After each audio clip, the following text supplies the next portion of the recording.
4 parts. After they introduce themselves, we're gonna have the first part that's gonna be them spinning the wheel to select a category for a question they're gonna answer. And then they're gonna pick a question from there and answer that question. Then the other 2 candidates are gonna answer the same question.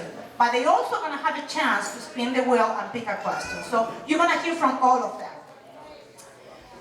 They're gonna have only 1 minute to answer. And Ivana right here is gonna make sure that you follow that rule. Yes. And they're gonna give you a 15-second warning. And then she's gonna say very loudly, time is up. Time is up. Yeah, exactly like that, okay? Louder now, so everyone can hear. The second part is gonna be a speed round with a yes or no paddle. Can you guys show your yes or no paddle? So they're gonna answer questions without saying not much. They're just gonna say yes or no with the paddle. The third part is gonna be the knowledge round. They have whiteboards there. We're gonna ask them questions. They're gonna be able to write the questions there, what they think is the answer. And the 2 people right here that are helping, James and Alejandro, are gonna say the correct answer and we're gonna compare. So the pressure is on, right there. And finally, we're gonna give each candidate another minute, and Ivana gonna make sure that it's only 1 minute, to say to the community why they need to vote for you.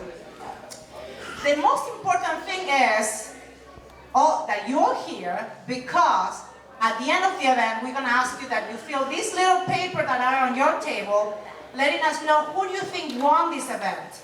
And you can cast the vote that is on the table right there in the back. Loli, wave Loli over there. She has a little box where you can put your votes and we're going to count those votes. Does this sound good? You guys agree? Is this a good idea? Yes. Good.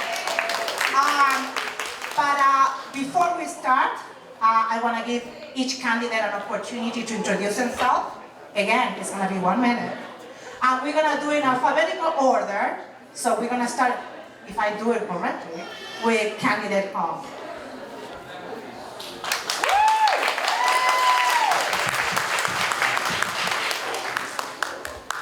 Good evening, everyone. Thank you so much, CBA, for putting this event today to inform everyone there's elections happening on September 3rd this year. My name is Tiara Hong, and I'm running for state representative for the 18 Middlesex District here in our city of Flo. My background is in the community by working and volunteer with different nonprofits like CBA, CMAA, and so much more. And I'm here running for this position because I'm strongly believe that we need to have a full-time and active state representative who can show up all year round to work on our community and advocate for our community at the State House. It is time for change, and I'm ready to answer more questions and have more discussion tonight. Thank you. Candidate Cora, your time.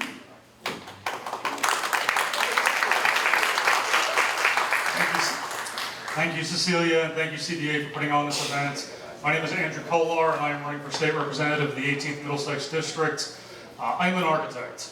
I have spent the last 15 years figuring out how you make communities better. How do you raise property values? How do you balance the interests of a lot of people who do not agree with each other? And how do you do that on a budget? Our community needs a lot of work. We need responsible investments in infrastructure, and we need to be putting our people to work. The cost of living in Massachusetts is simply too high, and there is not enough housing to accommodate all the people that are here. There is work to be done. My experience, my education has put me on a path to do this for you. Thank you. Oh. Thank you so much. Candidate Mom?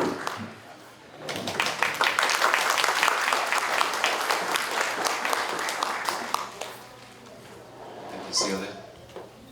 ជម្រាបសួរបងប្អូនអរគ្នាសប្បាយចិត្តដែលបានជួបគ្នាម្ដងទៀតហើយយើងខ្ញុំបាទមករាជមុំជាតំណាងរាស្ត្រនៅ 18 Middlesex District នៃបានធ្វើកិច្ចការបម្រើបងប្អូន5អាណត្តិហើយ Good evening, ladies and gentlemen.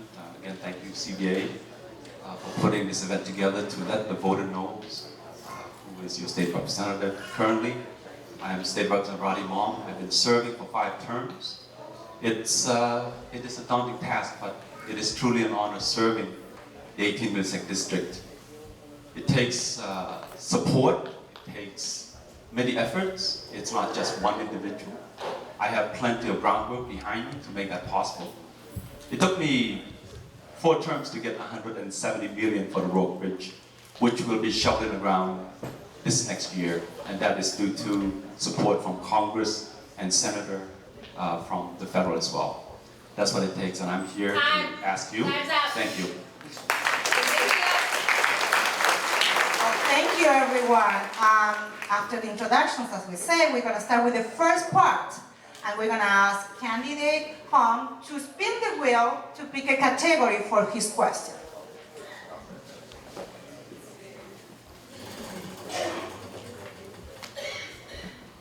And the category is workforce.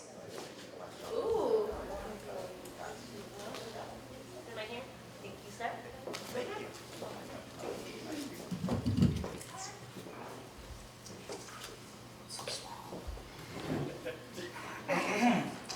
What would you do to make a technical education more accessible? Technical education like the grade level tech? Okay. In our city of Lowell, we have the grade level tech that exists in Tingsboro and also our Lowell Public School as well. There's a program right now called After Dark program. We have conversation of this for a few months now in our last debate as well. Lowell High School, they have an After Dark program that deals with students hand-on experience and learning experience for their career, right? To expand that, I believe that we need to find a way to expand it to yield the opportunity to more students to be able to go to grade or low tech, to be able to gain that experience on hand. Education in classroom, I understand it's not for every student or not for everyone, so I believe that we should be able to find a different option for our students to gain the experience for their professional career. Thank you, candidate. Candidate caller, same question. Can you repeat the question, please? What would you do to make a technical education more accessible? As an architect, I'm actually a very big fan when it comes to technical education. Drafting goes very deep in my background, and the Votech School here in Greater Lowell is one of my clients on a regular basis. What I would like to see is more technical schools being built around the Commonwealth. We do not have enough of them, and if you speak to anybody in the trades, whether that is mechanical, refrigeration, ventilation, air conditioning, electrical, plumbing, they all have the same story. There are not enough workers. These are excellent jobs, they're well paying, and honestly, any parent that has a child that's trying to figure out what they want to do when they grow up, you'd be well suited to point them in that direction. They can do very well for themselves. Thank you. Thank you, candidate caller. Candidate Mom, you want to repeat the question around? What would you do to make the technical education more accessible? Thank you. As a graduate of the Greater Technical High School in 1990, I graduated with a carpentry degree. I worked in that field for 8 years. My son, Justin Hong, also graduated from the Greater Technical High School in culinary arts. It is absolutely crucial to have a technical school. There are plenty that work needs to go around, especially in our Commonwealth of Massachusetts. I'm a big proponent of supporting all of the technical school. You see, college is not for everyone, and especially when it comes to our young men and women, they need another avenue to bring them to the forefront so that they can make absolutely not just a living, but to make a dream that is right here reality in Massachusetts. Thank you. Thank you to all of you. So, candidate caller, your time to spin the wheel.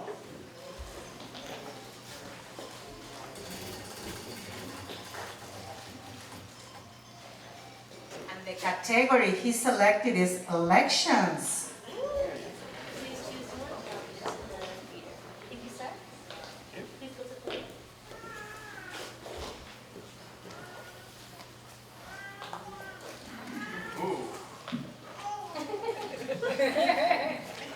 In a July City Council meeting, then Director of Elections Greg Pappas stated that mail-in votes in the thousands went uncounted in the 2022 election, and 400 votes uncounted in the 2023 election.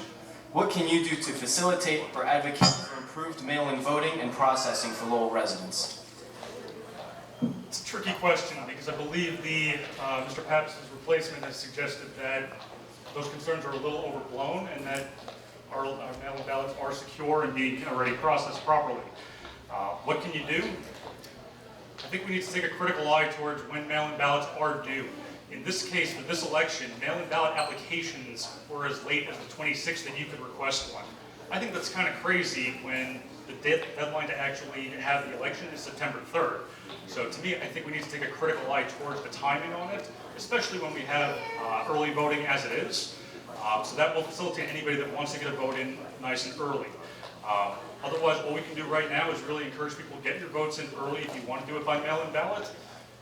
Because otherwise there is a fighting chance that your vote might not be counted unless there's an event of a recount.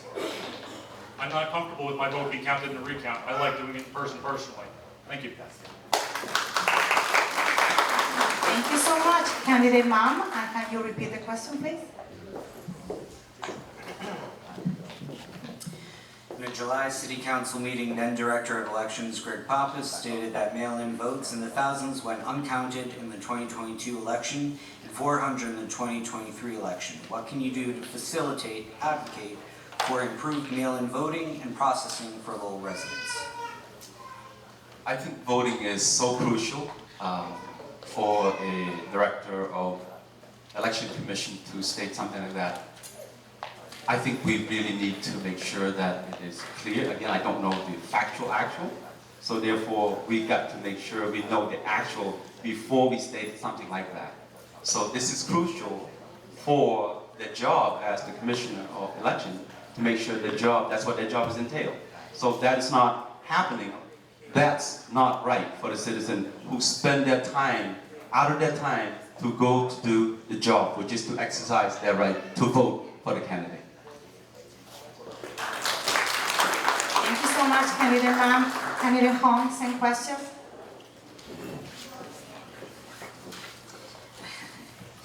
In a July City Council meeting, then Director of Elections Greg Pappas stated that mail-in votes in the thousands went uncounted in the 2022 election and 400 in the 2023 election. What can you do to facilitate, advocate for improved mail-in voting and processing for Lowell residents? Thank you. Every election is important, and every vote counts. And it's important that everyone here to able to get their voice to be counted on election day, right? Who you vote for. And for the issue for vote by mail, I agree with Andrew, is that we have to revisit on where the deadline of our mailing ballot deadline request is. At the moment, it's on August 26th. By the time you get that ballot home, that's going to be a little bit too close to the election already.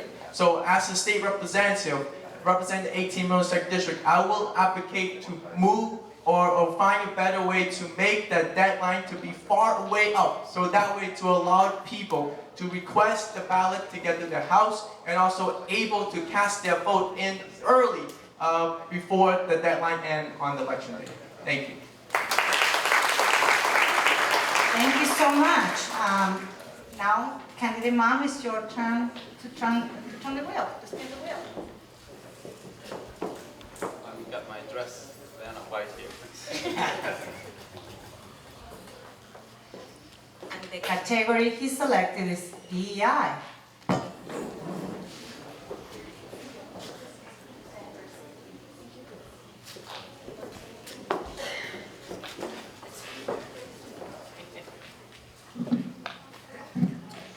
Internet access is very expensive in this area. How would you ensure reliable access to broadband with reasonable price and adequate bandwidth for all? Oh boy, it's another sticking point even for myself, even up at the Highland there. Even the phone service that they touted that was supposed to be all 5G, but yet notice how the service was spotty. It's quite sad that here we are touting we are the leading in innovation, but yet right here in Massachusetts, we have a tough time with that. Even in the House of Representatives, by the way, we do have time. I have a difficult time as well. I know that 4G, or better yet, bandwidth is coming in, to the flow area. I believe I've been asking for that since day one. And have you ever noticed that how expensive your Comcast bill is? It is so ridiculous that it went from, honestly, you enter at $30 and honestly, by a month end, it went up to $100. I didn't get that. It's amazing. We need definitely new to come into Massachusetts to make sure it is equitable and affordable for all of us. Thank you, Candidate Mann. Candidate Hong, same question. Internet access is very expensive in this area. How would you ensure reliable access to broadband with reasonable price and adequate bandwidth for all? Comcast needs competition in our city of Flow. We need to have more than one company existing in our city of Flow, so that way the price can be, they can compare and contrast to what is affordable for our city of Flow and the people here to afford. I pay for my internet bill and it's pretty high, you know, and I believe that we need more than one company to be here in our city of Flow to have the competition, so that way there's no one company can control their price to make our people to pay as much as they want it to be. We need competition, and I believe that a few years ago the City Council also had those competition. I'm hoping that to be partnered with them to push this going forward. Thank you. Thank you so much. Candidate Kolar, same question, please repeat. Internet access is very expensive in this area. How would you ensure reliable access to broadband with reasonable price and adequate bandwidth for all?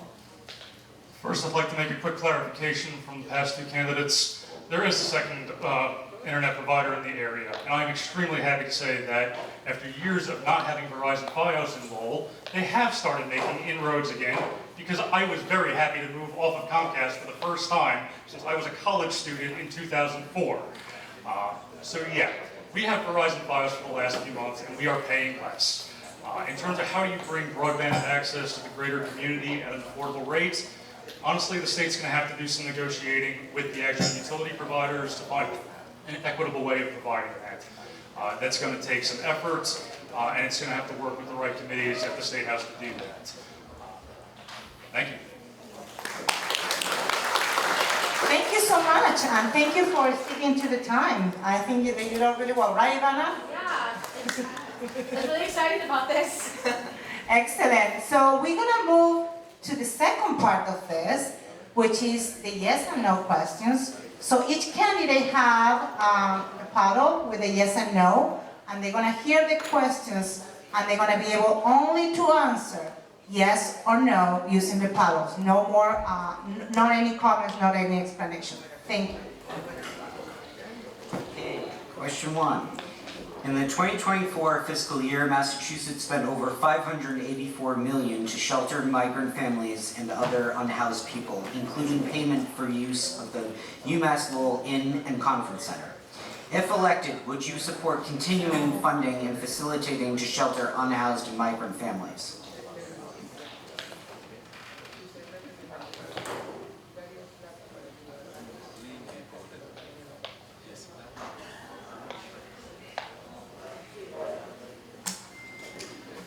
Thank you. Next question. In November, voters will get to vote on ballot question 2, which would remove passing the MCAS exams as a high school graduation requirement. High school students will still be required to take the MCAS exam, but will be permitted to graduate after 2 attempts without obtaining a passing score. Former Massachusetts high school students who did not pass the MCAS exam, but met other proper attendance and academic requirements, will be able to request and receive a diploma. Would you support removing the requirement of passing the MCAS in order to pass high school?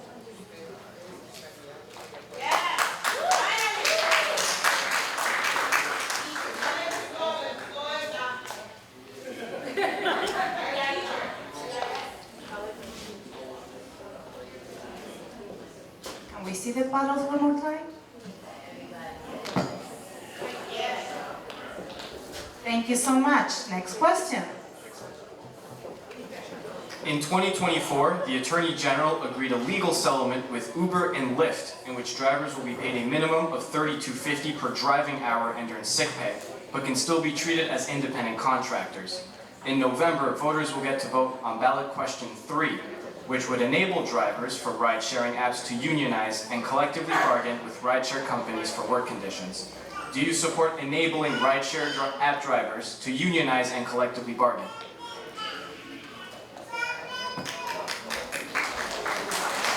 Thank you so much. Next question. In November, voters will get to vote on ballot question 5, which would gradually increase the minimum wage of tipped employees to match the state minimum wage by 2029. They would still be allowed to earn tips during and after the wage increase is completed. Do you support matching the wage of tipped employees to the state minimum wage?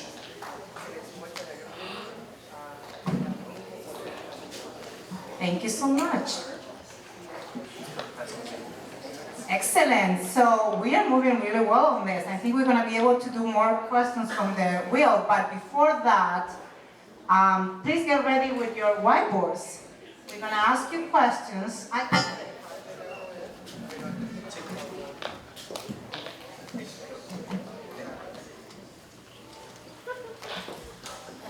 We're going to ask you questions. You're going to write the answer, what you think is the answer, on the whiteboards and show it to people. I'm going to make sure that everyone can see, so I'm going to read your answers, and then we're going to see the correct answer as well. First question. According to U.S. Census Bureau data, what percentage of people in Lowell have a bachelor's degree or higher?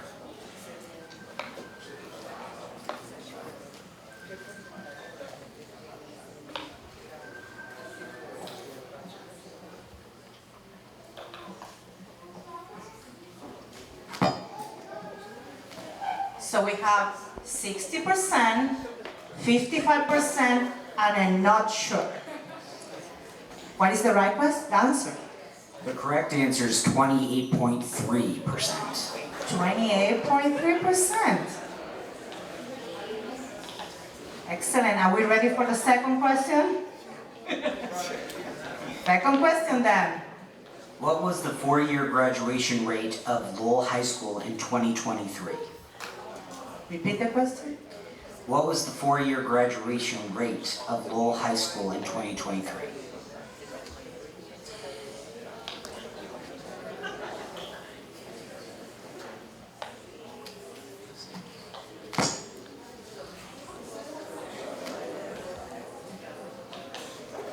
So we have 65, 75, and 90%. What is the right answer? The correct answer is 75.3%. 75.3%. Excellent. I'm an optimist. That's what we want it to be. Excellent. Another question. What percentage of registered voters in Lowell voted in last year's municipal election? What percentage of registered voters in Lowell voted in last year's municipal election?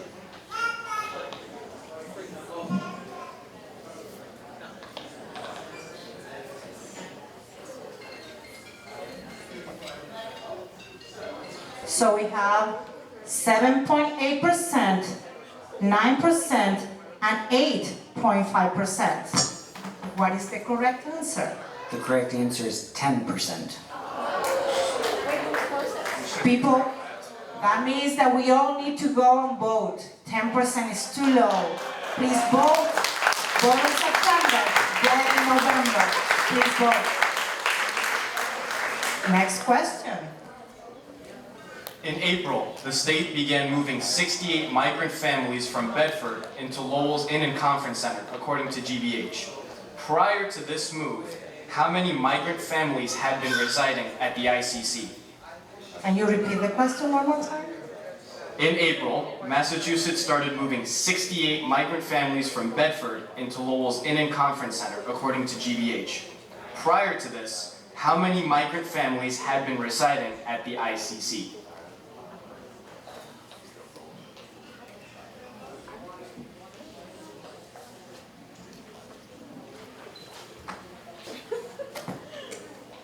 So we have 150, 15, and 5%. What is the correct answer? The correct answer is 128 families. Thank you. Let's get ready for, we have 2 more, right? Yes. 2 more. Next question, please. According to housing websites like Zillow, Zumper, and Rent Cafe, what is the average monthly cost of rent in Lowell?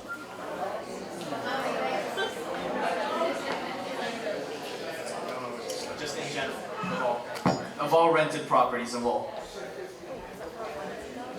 So we have 2,200, 2,500, and 2,000. What is the correct answer? The correct answer is $2,100. Oh, good job.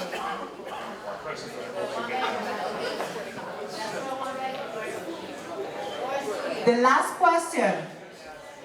And by the way, Kina, I need you back here. Last question. What is the cost of the average house in Lowell? Can you repeat? What is the cost of the average house in Lowell? Single family? Yeah. What is it? First and single family. Of all homes in Lowell. Is that multi-family? 536,000, 450,000,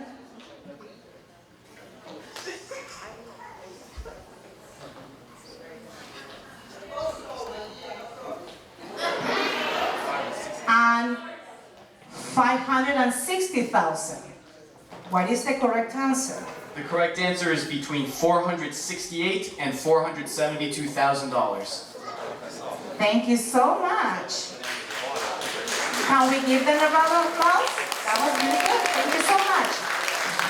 We're gonna do a second round of question spinning the wheel, starting one more time with candidate home.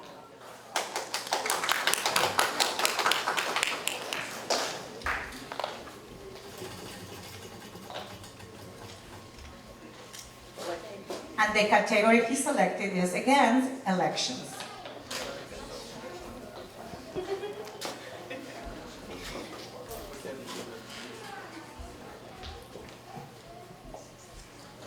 What policies would you support to improve our election system? To make it more accessible than what we have right now. The election we have right now, don't get me wrong, it's pretty accessible for people to be able to go out to vote, right? You know, we have the early voting, which is go all 1 week long. We have the mailing ballot, voting by mail, which is allow you to vote by mail from your comfort home, and also the election day, which is this year's on September 3rd. And I want to connect it back to the early voting answer, is that we need to find a way to make vote by mail answer, to make that more accessible to people and give enough time for people to be able to cast their ballot from their home and get it in and be counted on time, right? And also in our city of Lowell, we have 4 major different languages. We also need to make it accessible in those languages as well for people to understand who they're voting for and why their vote is important. Thank you.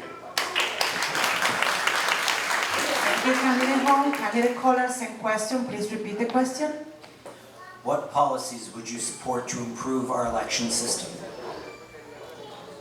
I'm going to take an unconventional way of answering this question because we've spent the last few years constantly trying to improve accessibility by adding mail-in ballot, no excuse absentee voting, early voting, and unfortunately we keep still seeing declines in the number of voters turning out to the elections. We're not accomplishing this the way we need to. I think what this comes down to is we need a new brand of politicians. We need people that are actually creating confidence in the system so that people are interested in voting, that they're excited to go out and vote, that they feel a sense of civic responsibility, and that they care about their communities. We're in a presidential election year, and so many people are excited about national politics. That's great. I can predict right now which of the 2 candidates will win in Massachusetts. The other 7 swing states, TBD. This race for state representative will affect your daily lives.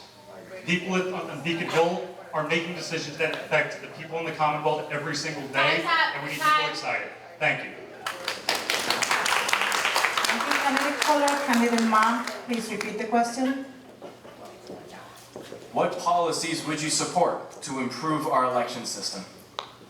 I think first of all, election is probably one of the most important acts of rights as a citizen in America. That's what makes it so unique. That's why we have 3 candidates, and every year or every election cycle, the seat is open. So it's up to you, the citizen, to vote. However, I believe that when the citizen themselves don't have the urgency, and especially when everything is going well, they figure, well, you don't need to come up to work, you'll be fine. And that certainly happened to me last time around. At the same time, this is why it is crucial for us to share your thoughts to all of your friends, and please encourage them to come out to vote. It is that crucial, it's that important. Thank you. Thank you, candidate ma'am. Candidate caller, you try to spin the wheel.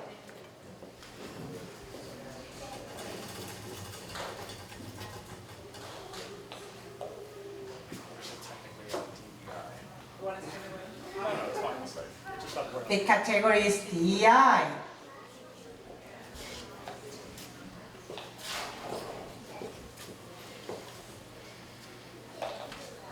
How will you address racism and discrimination within our governing offices?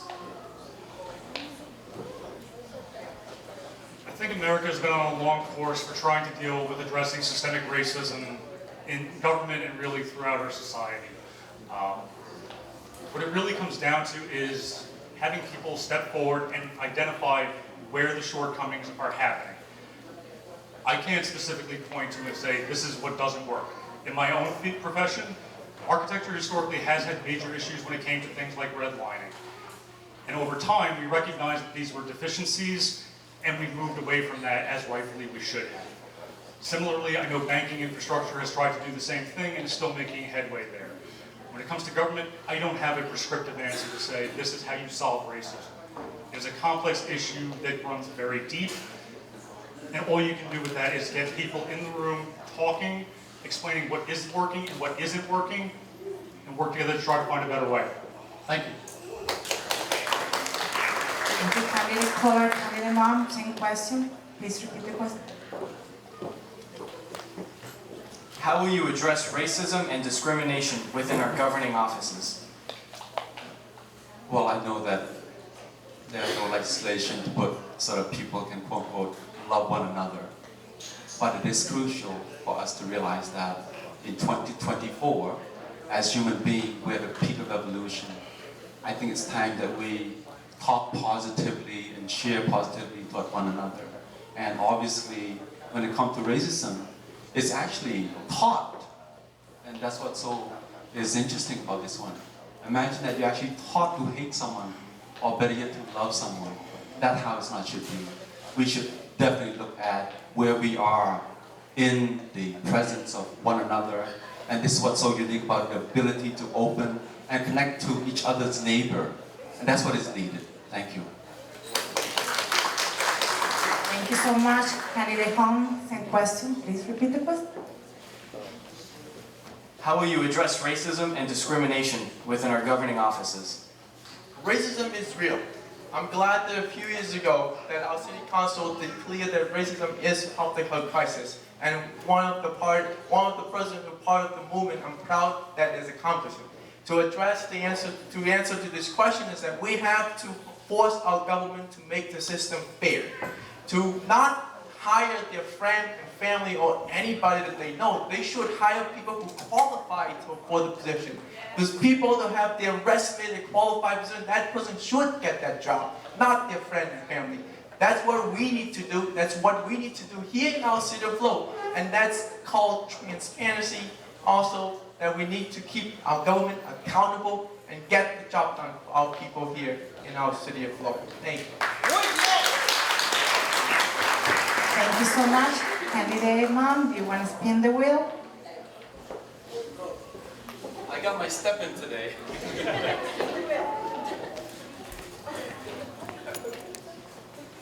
And the category he selected is transportation.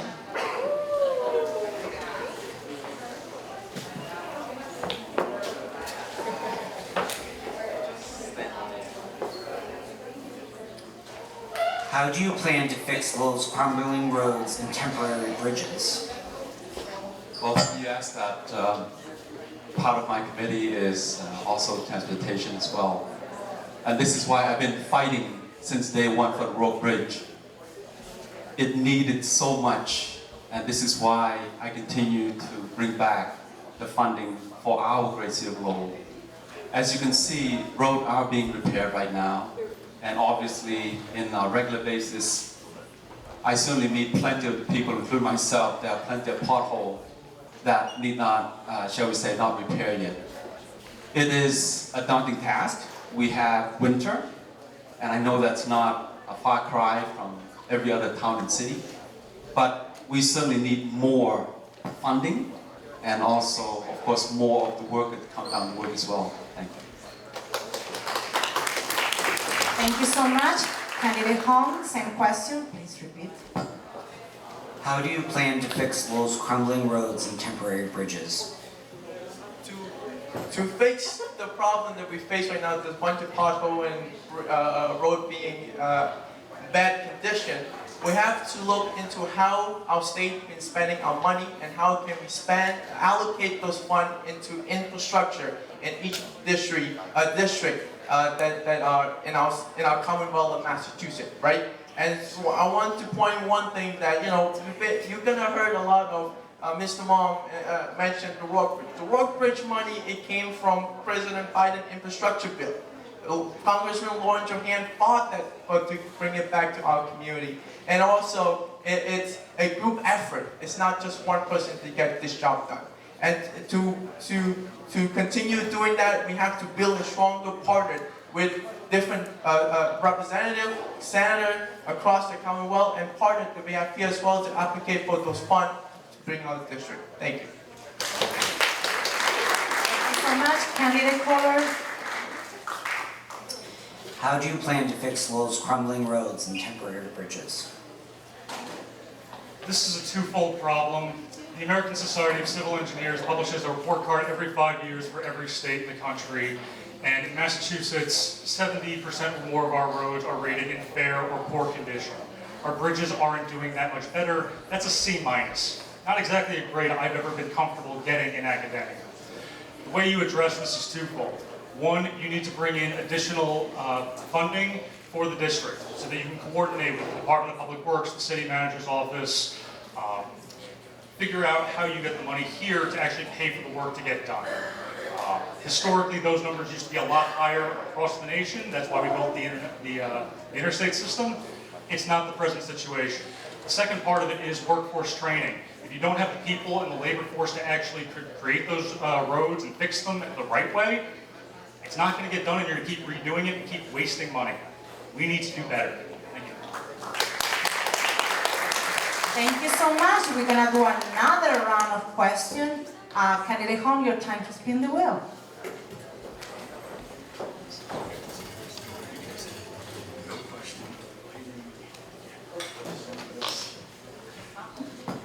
So the category selected is workforce.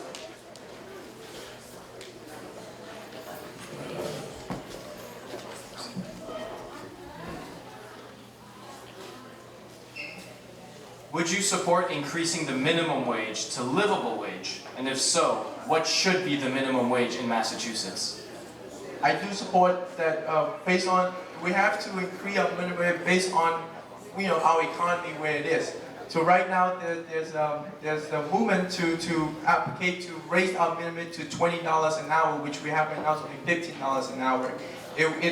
We have to find a way to increase the minimum wage to allow people to live comfortably in their home and their community, to be able to afford food and pay their rent, utility, and so on. So I fully support the effort to increase our minimum wage to be more livable wage for everyone in the district. Thank you. Candidate caller.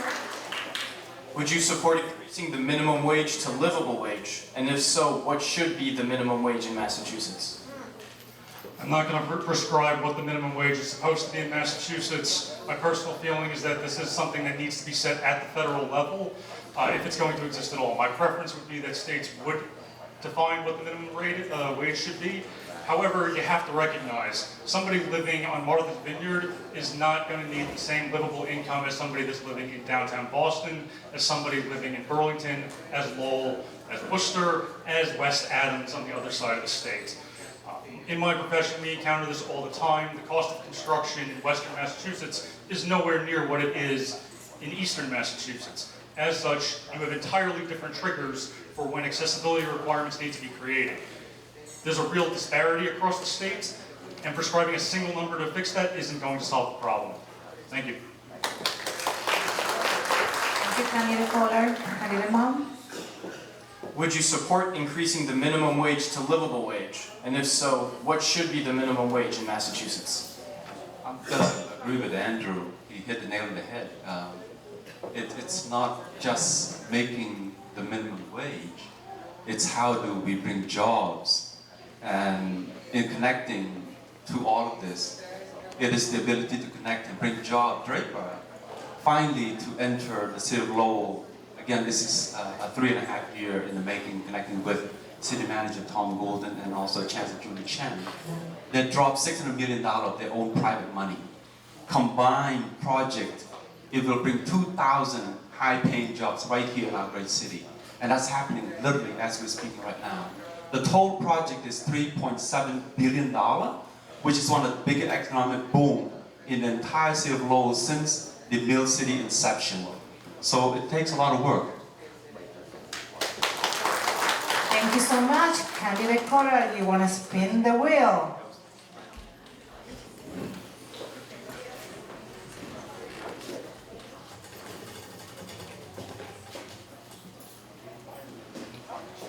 And the category he selected is the environment and climate change.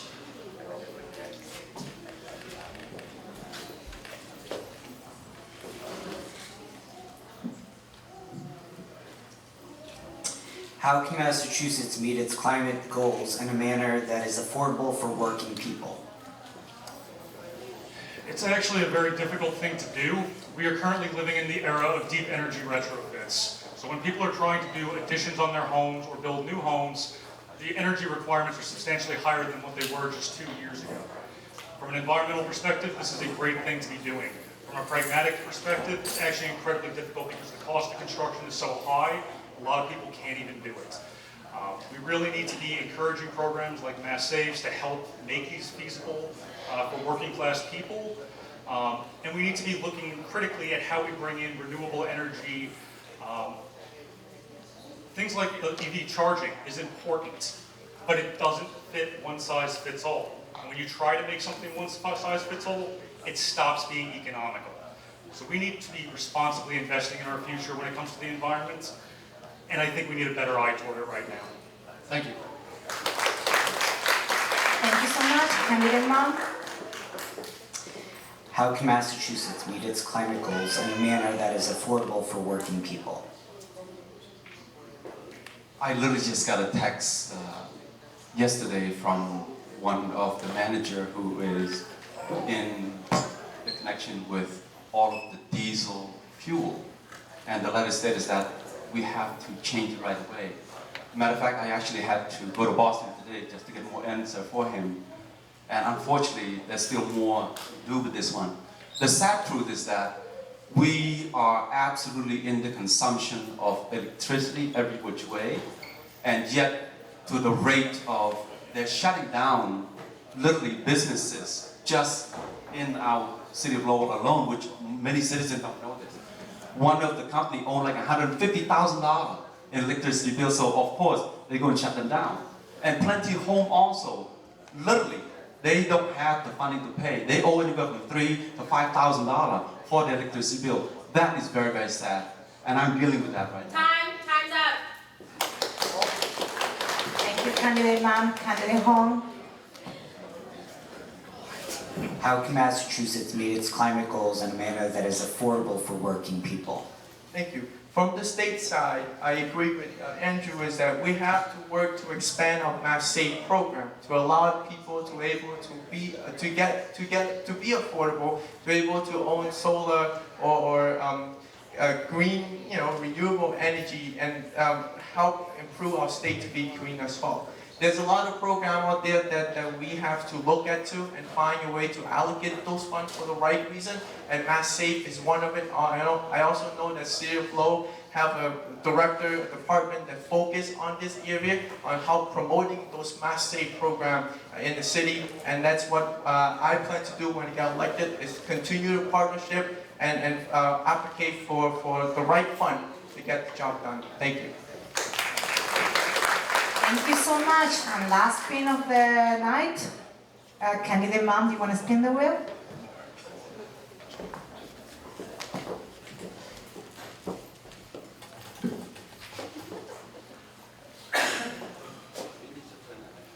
And the category he selected is elections again.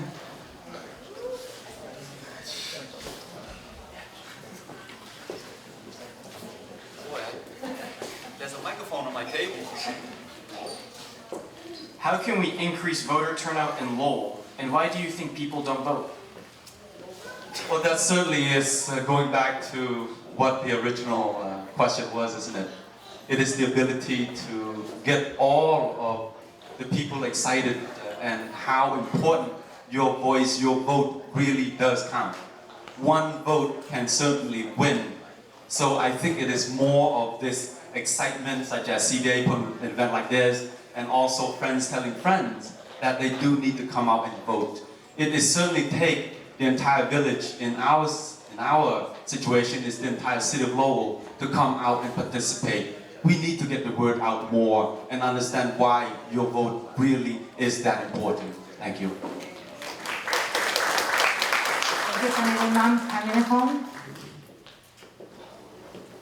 How can we increase voter turnout in Lowell, and why do you think people don't vote? Every vote and every voice is important in our community, right? As a former civic engagement coordinator at CMA, I understand deeply why we have the lower turnout. It's not because people don't want to go out to vote, because people don't understand how to vote. We have to make those accessible for our community. I was on the ground helping educate our community with partner with CBA and Lowell Line to educate our community that their voice is important and you need to come out to vote, and whoever you believe in this race or other race, right? And that is important part. We have to continue advocate for more education and educate our community that this is who's running and why your voice is important. Thank you.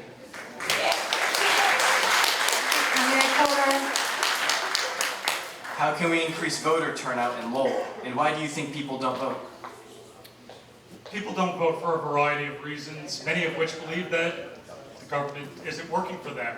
They've become apathetic and disappointed in their options. I think candidate choice is the biggest reason why people come out to vote.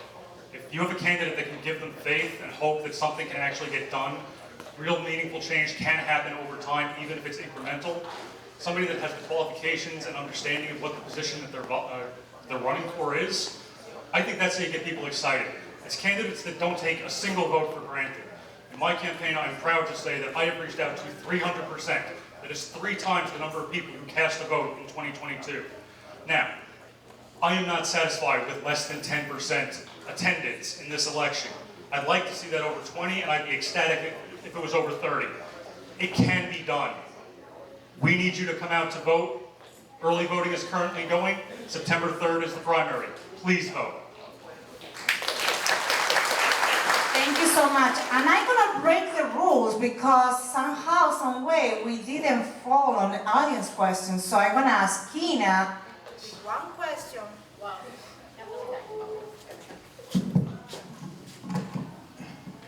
To pick one question from this poll, so they can all answer one of the questions that you wanted to hear. So Kina?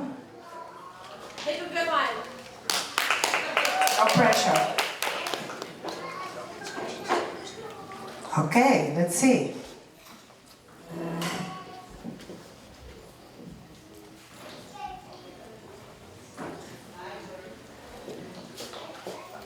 Trying to read it, give me a second.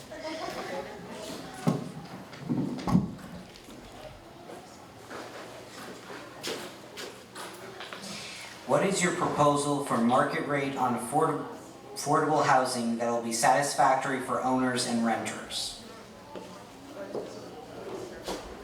Candidate Hong, and can you repeat the question, please? What is your proposal for market rate on affordable housing that will be satisfactory for owners and renters? To be honest with you, I don't know exactly what the market rate is, but we have a lot of different partnership in Lowell, like CBA, Merrimack Valley Housing Partnership, and Lowell Housing Authority that work closely on this issue to make our housing to be more affordable for, to own a house or rent a house in our district here in the city of Lowell. That is something that I will continue on working on to build a strengthening relationship and understand what are the needs are and what are the support are from the state side that can help support our district in the 18. Thank you. Thank you. Candidate Caller, please repeat the question. What is your proposal for market rate on affordable housing that will be satisfactory for owners and renters? It's a little bit of a tricky question the way that it's worded, but what I think we're really getting at is we need to value public-private partnerships, expression P3. What that is when you have local or state governments partnering with large-scale developers to create sizable things that they can't do on their own. It usually involves an easing of some regulations, some permit streamlining, things of that nature. But what it can do is create interesting, commercially viable, mixed-use business districts with a substantial multifamily residential component. If you want to have diverse, inclusive communities, you're not building all affordable by itself. That's going to result in the projects. You're not building all market rate housing. That doesn't work either, at least not in terms of helping the people that need it the most. You need it mixed together so that there's no stigma related to the economic class. That's how you do affordable housing with market rate housing. Thank you. Thank you. Candidate Baum, repeat the question, please. What is your proposal for market rate on affordable housing that will be satisfactory for owners and renters? Just this past July, actually, I was able to brought $5 million for the Merrimack Valley housing. Again, that's toward affordable housing.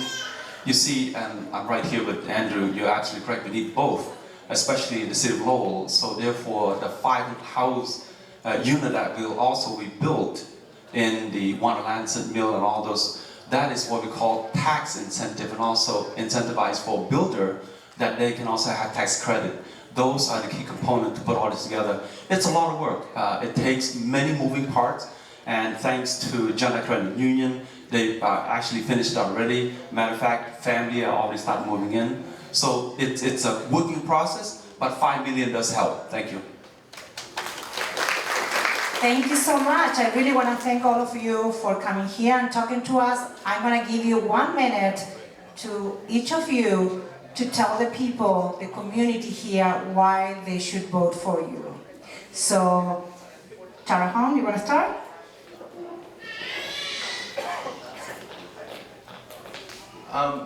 First of all, I want to say thank you so much, everyone, for being here this evening and spend, I think it was an hour and a half with us to hear our voice and hear the answer. And thank you so much, CBA, for put this event together.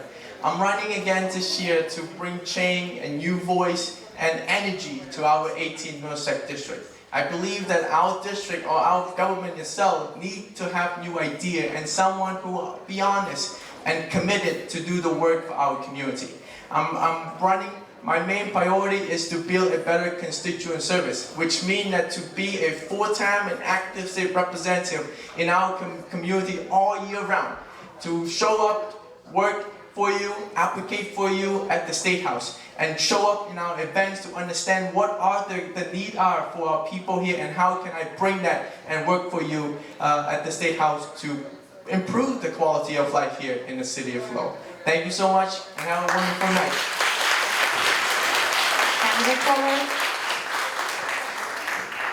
Thank you all for joining us tonight. Thank you, CBA, for putting this on. My name is Andrew Kolar, and I am running for state representative of the 18th Middlesex District. My background as an architect is entirely founded on 3 little letters, HSW, Health, Safety, and Welfare. This is what I have upheld for the public for the last 15 years in every project I design, and goes through my mind in every action I do in my life. Whether that is in my community service, when I sat on the Sustainability Council here in Lowell, when I worked with my professional organization, the American Institute of Architects, when I sat on committees with the U.S. Department of Housing and Urban Development. I care about this community deeply. I'm running because I care about the future for my children and wife who are sitting right over there. I want them to have a prosperous, exciting future, and I want them to be able to afford to live in the state of Massachusetts if that is where they want to grow up. My name is Andrew Kolar. I am asking for your vote on September 3rd. Thank you. Candidate Mom. Thank you, CBA, and most importantly, thanks to all of you, the audience and the voter who come out on your busy schedule to meet with all of us. Can you please put your hand together for also the candidate here this evening and to all of you as well? I am truly honored to serve as your state representative for the past 5 terms. It takes an awful lot of connection and work and relationship to make everything possible. And absolutely, it's not myself alone to make all this possible. That is what's so unique about it. There's no substitution for experience. In 5 terms under my belt, I'm able to bring back the funding. For instance, when I started for education in 2015 was $135 million. In FY15, I'm happy to say that I'm part of this to bring back to our city of Lowell $243 million. That is what it costs to bring back funding to our town. Time's up. Time. Thank you. Thank you. Thank you, everyone. Thank you to our candidates, Candidate Hong, Candidate Kohler, Candidate Mam, for participating in this community event. I also want to extend my gratitude to all of you for participating in this Who Wants to Be a State Rep event at CBA. I hope you found it helpful and informational so you can make your decisions on Tuesday. Tuesday, people go out and vote. It's very important. And also, after Tuesday, you need to vote in November. That's important, general elections. I also want to remind all of you, on your tables you have this paper where you can select who you think was the winner of tonight's event. And after that, you're gonna go to the back. Do you see that guy with the pink shirt? You can put your vote in that box and we're gonna count that. So, thank you so much for coming here. One round of applause for our candidates one more time. Thank you so much. Thank you. Hi, my name is Tiara Hong. I'm here to encourage everyone to please come out to vote this year on September 3rd. This election is important because we have 3 candidates that you can choose to be your Democratic nominee and represent our district well. Let's come out to vote together. Your voice is important. Let's do this. Thank you. Hello everyone, this is State Representative Rodney Mall. I'm truly honored serving the 18th Middlesex District for 5 terms. Thank you for your vote to send me back and back again for 5 terms. I'm happy to do all the work. It is such an honor to bring back funding such as the road bridge, which is $170 million. And yes, it takes many effort. As of right now, the shovel in the ground would be 2025. The total cost right now is $190 million. I'm happy to say I've been fighting since day one. It's coming to you. Please send me back so I can continue to be your voice. And I speak on behalf of all of you, not just the special agenda. Thank you so much. It is truly an honor. Again, please come and vote. Hi, my name is Andrew Kolar, and I am running for state representative in the 18th Middlesex District. September 3rd is the Democratic primary. I need everybody to come out and show your support. And I want you to cast your vote with confidence. I'm not asking you to solely look at my website. I'm telling you, go to Ratty Mom's Facebook page. There is no other website. Go to Tara Hong's website. Compare us. Watch the debate on Inside Lowell. When this posts on YouTube, watch this debate. Look at the candidates.